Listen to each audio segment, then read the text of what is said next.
ಸಚಿವ ಜಮೀರ್ ಮೇಲೆ ಹೈಕಮಾಂಡ್ ಹಸ್ತ ಬೀಳುತ್ತಾ? ಇನ್ನು ಸಚಿವರಿಗೆ ಶಿಸ್ತು ಕ್ರಮದ ಆತಂಕ ಇರುವುದು ಹಾಗಾದ್ರೆ ನಿಜಾನ? ಸಚಿವ ಜಮೀರ್ ಮೇಲೆ ಹೈಕಮಾಂಡ್ ಹಸ್ತ ಬೀಳುತ್ತಾ? ಸಚಿವರಿಗೆ ಶಿಸ್ತು ಕ್ರಮದ ಆತಂಕ ಇರೋದು ನಿಜಾನ ಹಾಗಾದ್ರೆ? ಸಿಎಂ ಜೊತೆಗಿನ 2 ಗಂಟೆಗಳ ಚರ್ಚೆಯ ಅಸಲಿಯತ್ತೇನು? ದಾವಣಗೆರೆ ಟಿಕೆಟ್ ಕಿಚ್ಚು ಸಚಿವ ಜಮೀರ್ ಬುಡಕ್ಕೆ. Siddaramaiah Zameer high voltage meeting. ನಿನ್ನೆ ಸಿಎಂ ಜೊತೆ 2 ಗಂಟೆ ರಹಸ್ಯ ಮಾತುಕತೆ. ಸಿದ್ದರಾಮಯ್ಯ ಸಮ್ಮುಖದಲ್ಲಿ ಜಮೀರ್ ಸಮರ್ಥನೆ. ಇನ್ನು ಹೈಕಮಾಂಡ್ ಕೆಂಗಣ್ಣಿನಿಂದ ತಪ್ಪಿಸಿಕೊಳ್ಳಲು ಭಾರೀ ಕಸರತ್ತನ್ನ ಮಾಡ್ತಾ ಇದ್ದಾರೆ ಸಚಿವ ಜಮೀರ್. ಜೊತೆಗೆ ತಮ್ಮ ಸಚಿವ ಸ್ಥಾನವನ್ನು ಉಳಿಸ್ಕೊಳ್ಳಿಕ್ಕೆ ಕೆಲವೊಂದಿಷ್ಟು ಪ್ರಯತ್ನಗಳನ್ನು ಕೂಡ ಮಾಡ್ತಾ ಇದ್ದಾರೆ. ಸಿದ್ದರಾಮಯ್ಯ ಅವರನ್ನು ಕೂಡ ಭೇಟಿ ಮಾಡಿದ್ದಾರೆ. ಭೇಟಿ ಮಾಡಿ ಕೆಲವೊಂದಿಷ್ಟು ವಿಚಾರಗಳ ಬಗ್ಗೆ ಚರ್ಚೆ ಮಾಡಿದ್ದಾರೆ. ಈ ಒಂದು ದಾವಣಗೆರೆ ಕ್ಷೇತ್ರದ ವಿಚಾರ ಈಗ ಜಮೀರ್ ಅವರ ಬುಡಕ್ಕೆ ಬಂದು ನಿಂತಿದೆ. ಈ ಒಂದು ದಾವಣಗೆರೆ ಕ್ಷೇತ್ರಕ್ಕೆ ಸಂಬಂಧಪಟ್ಟಂತೆ ಅಲ್ಲಿ ಅಲ್ಪಸಂಖ್ಯಾತ ಮತಗಳು ಹೆಚ್ಚಿನ ಪ್ರಮಾಣದಲ್ಲಿ ಇರೋದ್ರಿಂದ ಅಲ್ಪಸಂಖ್ಯಾತ ಮತಗಳನ್ನ ಸೆಳೆಯುವಲ್ಲಿ ಜಮೀರ್ ಅವರು ಯಾವುದೇ ರೀತಿಯ ಪ್ರಯತ್ನಗಳನ್ನ ಮಾಡಿಲ್ಲ. ಜೊತೆಗೆ ಇನ್ನು ಬೇರೆ ಅಭ್ಯರ್ಥಿಗೆ ಅಂದ್ರೆ ಪಕ್ಷೇತರ ಅಭ್ಯರ್ಥಿಗೆ ಬೆಂಬಲವನ್ನ ಸೂಚಿಸಿದ್ದಾರೆ ಎಂಬ ಆರೋಪಗಳು ಕೂಡ ಇತ್ತು. ಹಾಗಾಗಿ ಹೈಕಮಾಂಡ್ ಕೆಂಗಣ್ಣಿಗೂ ಕೂಡ ಸಚಿವ ಜಮೀರ್ ಅವರು ಗುರಿಯಾಗಿದ್ರು.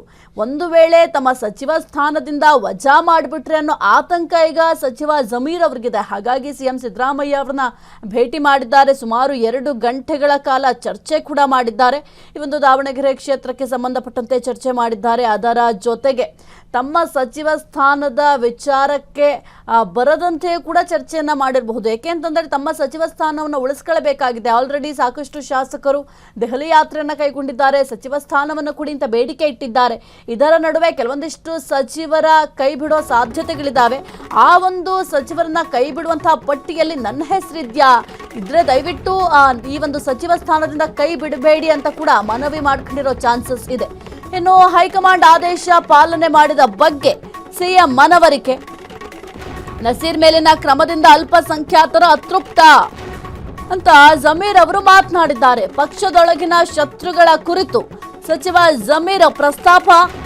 ತಮ್ಮ ವಿರುದ್ಧ ಷಡ್ಯಂತ್ರ ನಡೀತಾ ಇದೆ ಅಂತ ಸಿಎಂಗೆ ದೂರು.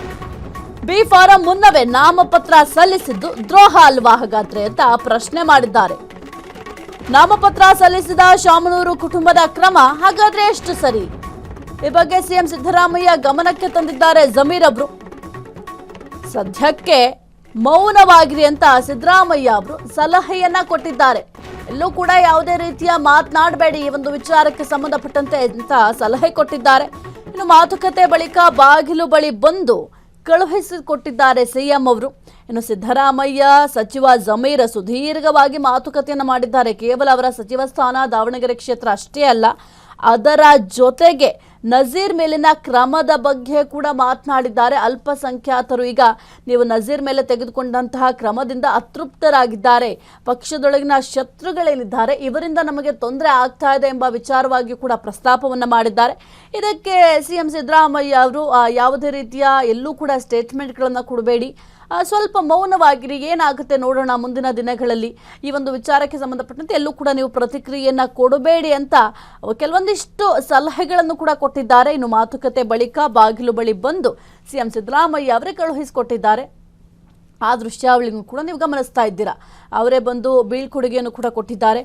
ಒಟ್ಟಿನಲ್ಲಿ ಕಾಂಗ್ರೆಸ್ ಪಾಳ್ಯದಲ್ಲಿ ಬಹಳ ಒಂದು ಗಂಭೀರವಾದ ಚರ್ಚೆಗಳು ಅಂತ ಅಂದರೆ ಮುಖ್ಯವಾಗಿ ಸಚಿವ ಸಂಪುಟ ಪುನರಚನೆ, ಅದರ ಜೊತೆಗೆ ಬೈ ಎಲೆಕ್ಷನ್, ಏನು ದಾವಣಗೆರೆ ಕ್ಷೇತ್ರ ಆಗಿರಬಹುದು, ಬಾಗಲಕೋಟೆ ಕ್ಷೇತ್ರ, ಅದರಲ್ಲೂ ಮುಖ್ಯವಾಗಿ ದಾವಣಗೆರೆ ಕ್ಷೇತ್ರದಲ್ಲಿ ಸೋಲು ಗೆಲುವಿನ ಲೆಕ್ಕಾಚಾರವನ್ನು ಹಾಕಿದ್ರು. ಆ ಒಂದು ಸೋಲು ಗೆಲುವಿನ ಲೆಕ್ಕಾಚಾರದಲ್ಲಿ ಒಂದು ವೇಳೆ ಏನಾದರೂ ಪಕ್ಷ ಸೋಲನ್ನು ಅನುಭವಿಸಿದ್ರೆ ಅದಕ್ಕೆ ಜಮೀರ್ ಅವರು ಕಾರಣ ಆಗ್ತಾರೆ ಎಂಬ ಆರೋಪ ಕೂಡ ಇತ್ತು. ಜೊತೆಗೆ ಜಮೀರ್ ಅವರ ವಿರುದ್ಧವಾಗಿ ಕೆಲವೊಂದಿಷ್ಟು ದೂರು ಕೂಡ ದಾಖಲಾಗಿತ್ತು. ಅಂದರೆ ಈಗ ಪಕ್ಷದಲ್ಲೇ ದೂರನ್ನು ದಾಖಲು ಮಾಡಿದ್ರು, ಶಿಸ್ತು ಕ್ರಮವನ್ನು ಉಲ್ಲಂಘನೆ ಮಾಡಿದ್ದಾರೆ ಜಮೀರ್ ಅವರು.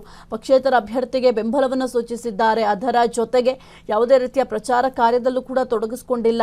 ಆಲ್ರೆಡಿ ಆ ಒಂದು ದಾವಣಗೆರೆ ಕ್ಷೇತ್ರದಲ್ಲಿ ಅಲ್ಪಸಂಖ್ಯಾತರು ಮುನಿಸ್ಕೊಂಡಿದ್ರು. ಆ ಒಂದು ಮುನಿಸನ್ನ ಶಮನ ಮಾಡುವಲ್ಲಿ ಕಂಪ್ಲೀಟ್ ಜಮೀರ್ ಅವರು ಯಾವುದೇ ರೀತಿಯ ಒಂದು ಪ್ರಯತ್ನವನ್ನು ಕೂಡ ಮಾಡಿಲ್ಲ ಅಂತ ಕೆಲವೊಂದಿಷ್ಟು ಆರೋಪಗಳಿತ್ತು. ಹಾಗಾಗಿ ಈಗ ಹೈಕಮಾಂಡ್ ಕೆಂಗಣ್ಣಿಗೂ ಕೂಡ ಗುರಿಯಾಗಿದ್ದಾರೆ. ಹೈಕಮಾಂಡ್ಗೂ ಕೂಡ ಜಮೀರ್ ಅವರ ವಿರುದ್ಧವಾಗಿ ಕೆಲವೊಂದಿಷ್ಟು ಅಸಮಾಧಾನ ಇತ್ತು ಈ ಒಂದು ದಾವಣಗೆರೆ ಕ್ಷೇತ್ರಕ್ಕೆ ಸಂಬಂಧಪಟ್ಟಂತೆ.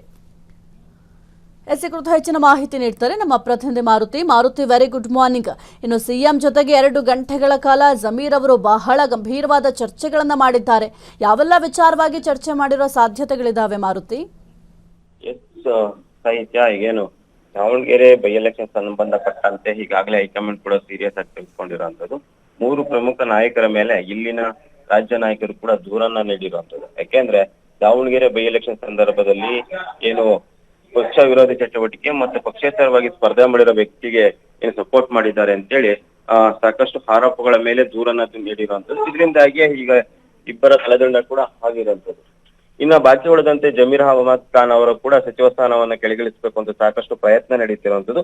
ಇನ್ನೊಂದ್ ಕಡೆ ಹೈಕಮಾಂಡ್ ನೇರವಾಗಿ ಸಿದ್ದರಾಮಯ್ಯರಿಗೆ ಸಚಿವ ಸ್ಥಾನದಿಂದ ಕೆಳಗಿಳಿಸುವಂತೆ ಸೂಚನೆ ಕೊಟ್ಟಿದ್ದಾರೆ ಎಂಬುದು ಕೂಡ ಚರ್ಚೆ ಆಗ್ತಾ ಇದೆ. ಅದರಿಂದಾಗಿಯೇ ನಿನ್ನೆ ಏನು ಬೆಳಿಗ್ಗೆಯೂ ಕೂಡ ಸಚಿವ ಜಮೀರ್ ಅವರನ್ನ ಕರೆಸಿ ಸಿದ್ದರಾಮಯ್ಯ ಸಾಕಷ್ಟು ಮಾಹಿತಿಯನ್ನ ಪಡೆದ್ರು. ಅಲ್ಲೆಲ್ಲ ಏನೆಲ್ಲ ಘಟನೆ ಆಗಿದೆ, ದಾವಣಗೆರೆ ವಿಚಾರದಲ್ಲಿ ತಮ್ಮ ಪಾತ್ರ ಏನಿದೆ ಎಂಬ ಬಗ್ಗೆ ಸಂಪೂರ್ಣ ಮಾಹಿತಿಯನ್ನ ಕೊಟ್ಟು ನಂತರ ಸಂಜೆಯೂ ಕೂಡ ಕರೆಸಿ ಮೀಟಿಂಗ್ ಅನ್ನ ಮಾಡಿರುವಂತದ್ದು. ಅಂದ್ರೆ ಸುಮಾರು 2 ಗಂಟೆಗಳ ಕಾಲ ರಾತ್ರಿ ಮೀಟಿಂಗ್ ಅನ್ನ ನಡೆಸಿ ಸಂಪೂರ್ಣವಾಗಿ ಮತ್ತಷ್ಟು ಮಾಹಿತಿಯನ್ನ ಸಿದ್ದರಾಮಯ್ಯರು ಜಮೀರಿಂದ ಪಡೆದಿರುವಂತದ್ದು. ಸದ್ಯಕ್ಕೆ ಜಮೀರ್ ಅವರು ಕೂಡ ಆದ್ರೆ ದಾವಣಗೆರೆಯಲ್ಲಿ ಏನೆಲ್ಲ ವಿಚಾರಗಳಾದವು, ಯಾರೆಲ್ಲ ಪಾತ್ರ ಇದೆ ಎಂಬ ಬಗ್ಗೆ ಕೂಡ ಸಂಪೂರ್ಣವಾಗಿ ಸಿದ್ದರಾಮಯ್ಯರಿಗೆ ಒಂದು ರೀತಿಯ ಮಾಹಿತಿಯನ್ನ ನೀಡಿರುವಂತದ್ದು. ಮತ್ತೆ ನಜೀರ್ ಆಗಿರ್ಬೋದು, ಮತ್ತೆ ಈ ರೀತಿ ನಾಯಕರ ವಿರುದ್ಧ ಅಬ್ದುಲ್ ಜಬ್ಬಾರ್ ವಿರುದ್ಧ ಏನ್ ಕ್ರಮ ಆಗಿದೆ ಅದಕ್ಕೆ ಮುಸ್ಲಿಂ ಸಮುದಾಯದಲ್ಲಿ ಏನೆಲ್ಲ ಅಂದ್ಕೊಂತಿದ್ದಾರೆ, ಏನೆಲ್ಲ ಅಭಿಪ್ರಾಯಗಳು ವ್ಯಕ್ತವಾಗ್ತಿವೆ ಅದ್ರ ಬಗ್ಗೆ ಕೂಡ ಸಿದ್ದರಾಮಯ್ಯರಿಗೆ ಸೂಚನೆಯನ್ನ ಅಂದ್ರೆ ಅದ್ರ ಬಗ್ಗೆ ಜಮೀರ್ ಅವರು ಮಾಹಿತಿಯನ್ನ ಕೊಟ್ಟಿರುವಂತದ್ದು.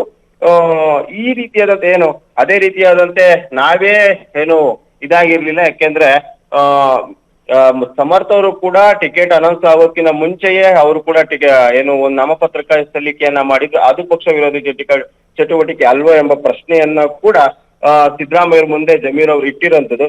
ಇದರಿಂದಾಗಿ ಮುಂದಿನ ದಿನಗಳಲ್ಲಿ ಹೈಕಮಾಂಡ್ ಯಾವ ರೀತಿ ಕ್ರಮಗಳನ್ನ ಕೈಗೊಳ್ಳುತ್ತೆ ಎಂಬುದು ಕೂಡ ಕಾದ್ ನೋಡ್ಬೇಕಾಗಿದೆ. ಸದ್ಯಕ್ಕೆ ಸಿದ್ದರಾಮಯ್ಯರು ಎಲ್ಲ ಮಾಹಿತಿಯನ್ನು ಪಡೆದ ನಂತರ ನೀವೇನು ಮಾತನಾಡಬೇಡಿ, ನಾನು ಇದ್ರ ಬಗ್ಗೆ ಹೈಕಮಾಂಡ್ ಜೊತೆ ಮತ್ತೊಮ್ಮೆ ಮಾತನಾಡ್ತೀನಿ ಅಂತ ಒಂದು ರೀತಿಯಾದ ಸಂದೇಶವನ್ನ ಕೂಡ ಜಮೀರ್ ಅವರಿಗೆ ಕೊಟ್ಟಿರುವಂತದ್ದು ಸಾಹಿತ್ಯ.